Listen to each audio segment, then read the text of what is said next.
back to the channel, guys. To all you 341 followers that love to follow my channel, thank you for that. On today's episode, we're going to be continuing some driving around tuning.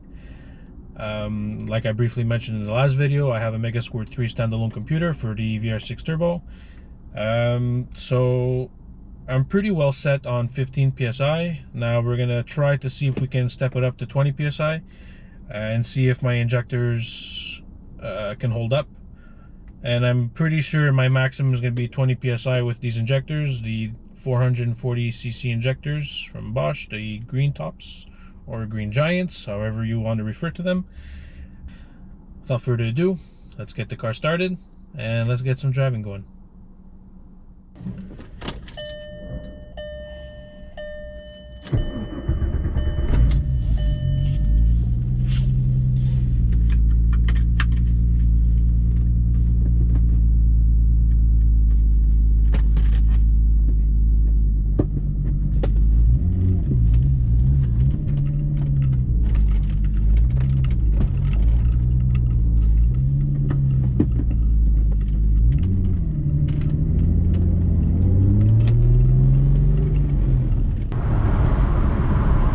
Coming to a light, the light right away to merge onto the highway, the auto route. So I'd like to give it a pull at this light and see how it goes. So I'm gonna turn the camera around and see what we can do. Let's go.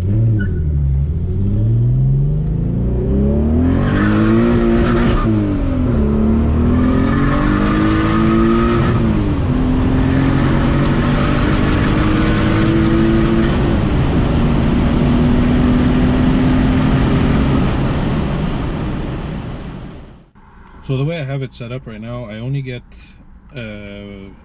gate on my first gear pull, so just to try and prevent my first gear from exploding in the gearbox. So basically I'm only pushing like 6-7 psi in first gear, and I think the way I set it up, let me see if I can show you guys.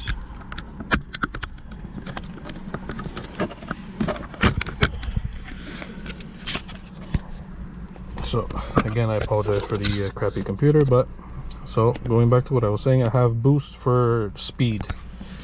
So at 60 kilometers an hour, because I'm using it in inches, the Canadian way. So we have 60 kilometers an hour. I have 0 duty. So duty is the boost controller, how much duty I'm giving it. So 0 means it's just running off the wastegate. Then at 80 kilometers an hour is when I start to push my 15 psi, which is at 52% duty. As I was saying, I have 0 duty at first gear. My first gear was just a little bit rich, which was on gate at 7, so I made a little bit of a correction here on the side. Going up, this is when we're starting to get our full boost. So I'm at 15.6 psi at this point.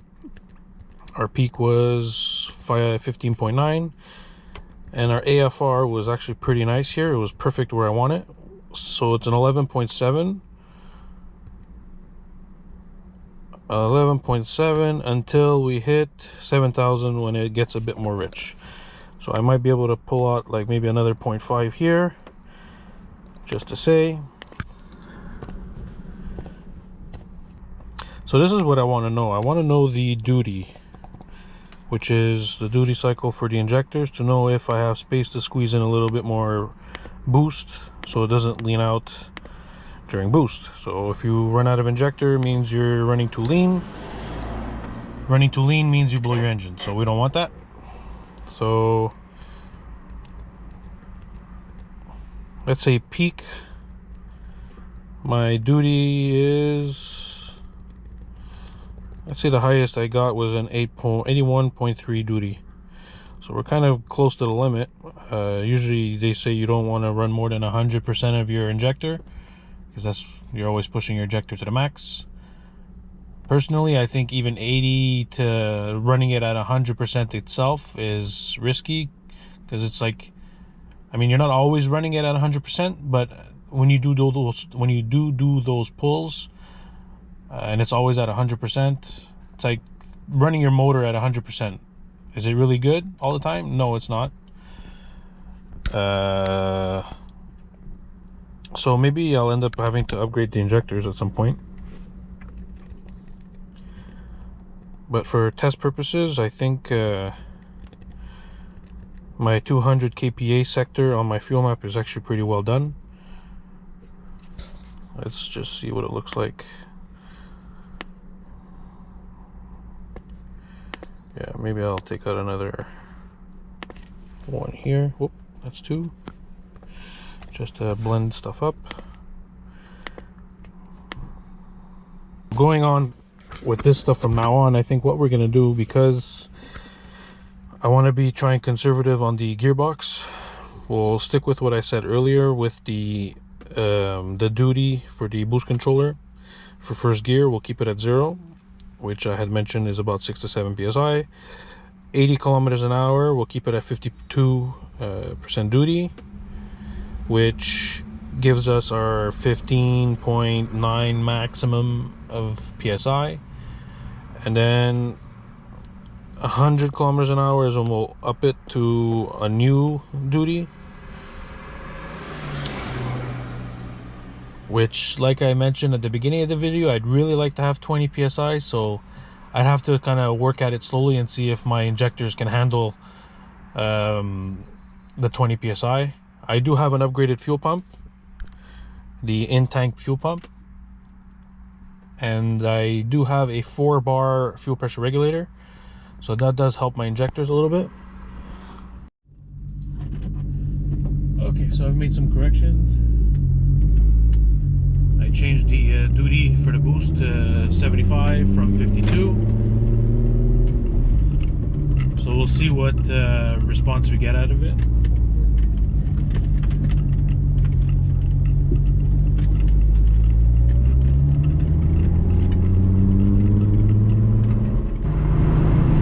So let's briefly see how much 75% duty is.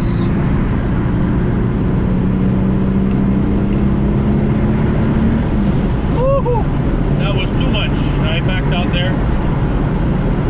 It was going to like 25 psi, and I'm not too comfortable doing that right now. I want to take it slowly, so I'm gonna have to take out a couple of points on that 75. There is a calculation that you can do, but I was feeling a bit lazy, and I said let's just wing it. Not always the best thing to do, so I'm gonna hold off on making a pull just until I could make some adjustments and lower that 75 to maybe, let's start with a 65. We'll drop it 10 points. Okay, so we've made our correction. I dropped it a couple of points, so instead of 75 we went to 65. So I'm just waiting for the link to clear up so I can get back on.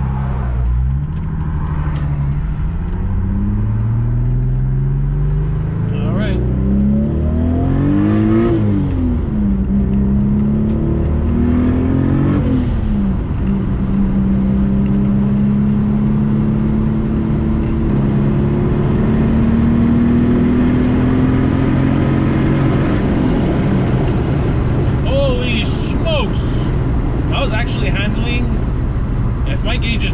It was over 25 psi. My fuel looked pretty good, so we're not gonna get ahead of ourselves. We're gonna pull over and take a look at the log. But holy smokes, it just goes. That's pretty wild. I'm like speechless. Like, the important part out of it was like just keeping an eye on your air fuel ratios, and I saw like a solid 11.5, which is like literally spot on for what we want. And my boost gauge was like 25 is the max on the gauge, and it was like just hugging the 25. So we'll see, because I have a map sensor. We'll see actual what we got and take it from there.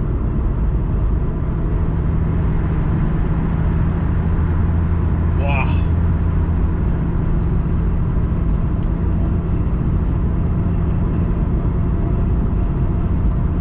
That's pretty impressive. Also check the log, see if we get any knocking, which is something you really don't want. But like I've mentioned in my previous video, the tuner states that the ignition map is actually conservative. So there's like a rule of thumb. So 100 kPa is where the naturally aspirated cars reach.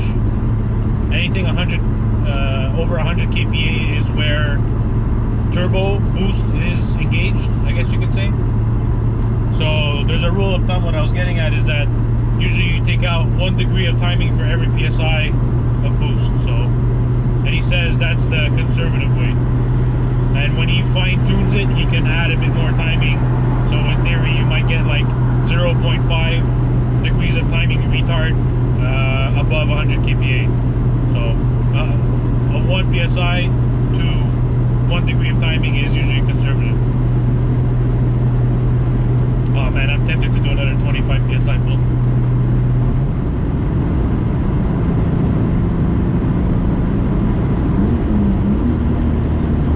Okay, let's see.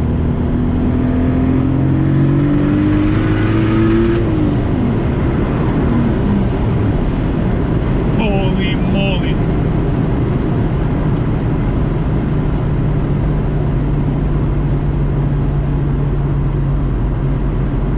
I think it did lean out a little bit this time. I saw like a 12.1, so I might have to, well, like I mentioned earlier, we're gonna have to just check the log. So I'm gonna have to keep it calm for now. So going back to reviewing that map on the pole, let's go to the point where we want to see the 25 psi. No, it's not this log. Let's try this log. Yeah, so this one here, let's go to peak boost, which I knew it was definitely more than 25 psi because it was like literally hugging the gauge at 25. So reality of it was, I don't know if the camera can focus. Let's see. No, GoPros don't like to focus. It's 26.4 psi. So that was our peak. And I was pretty right on with the air fuel ratio at one point. It dropped to a 12.1, which is not too great. Also, reviewing the duty cycle goes back to the theory that I mentioned earlier, where you don't want to run more than 100% of your duty cycle on your injector, and we were actually at 112 at this point, and I think the highest we saw according to the log is a 114.1 duty cycle. So you're pushing your injectors way too hard. So based on United Motorsports flash tune for the VR6 turbos, on the 440cc injectors, they say you can do between 15 to 20 psi, assuming you have a 4-bar fuel pressure regulator and obviously an inline fuel pump or an upgraded fuel pump, which we tick off all those checks. Tick the checks, check the ticks.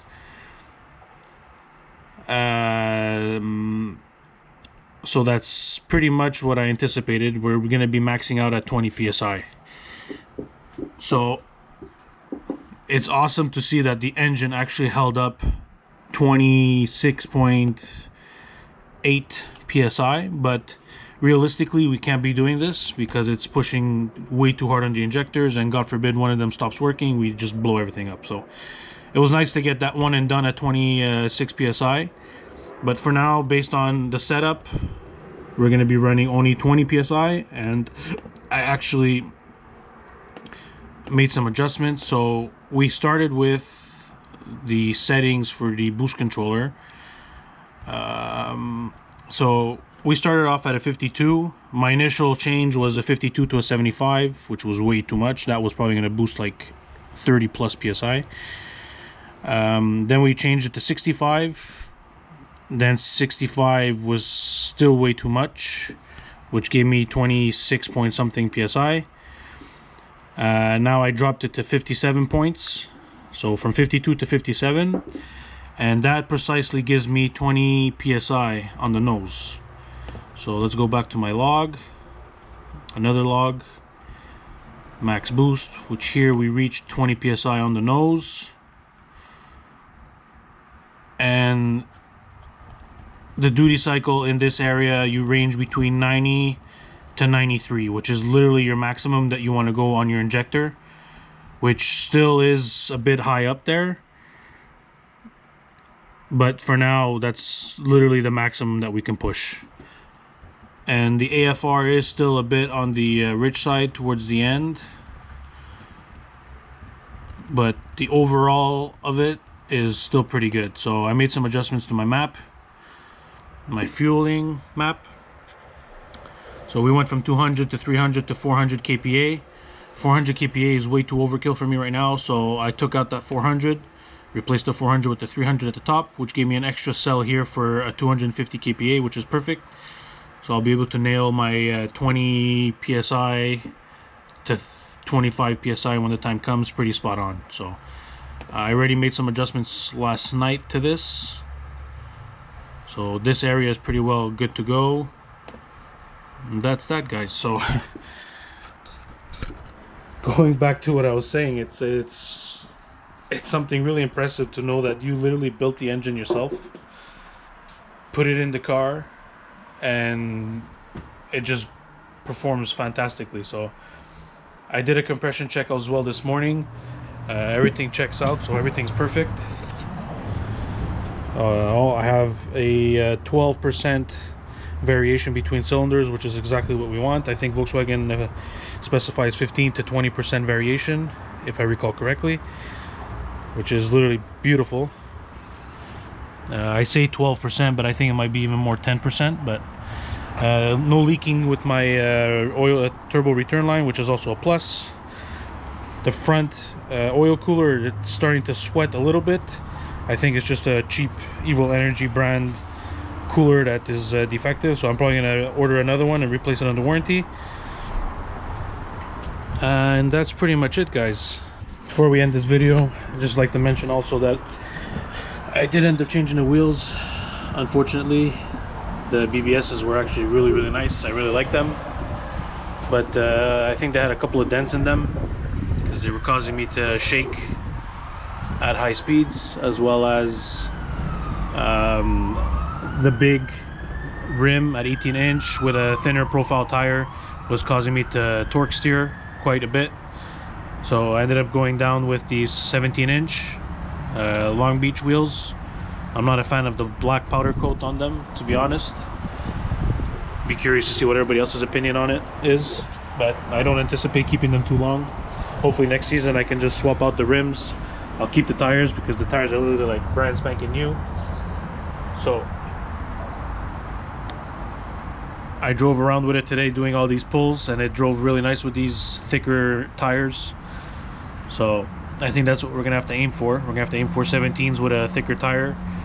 I'm sure 16 with an even beefier tire would be better, but I mean, it's not a track car yet anyways.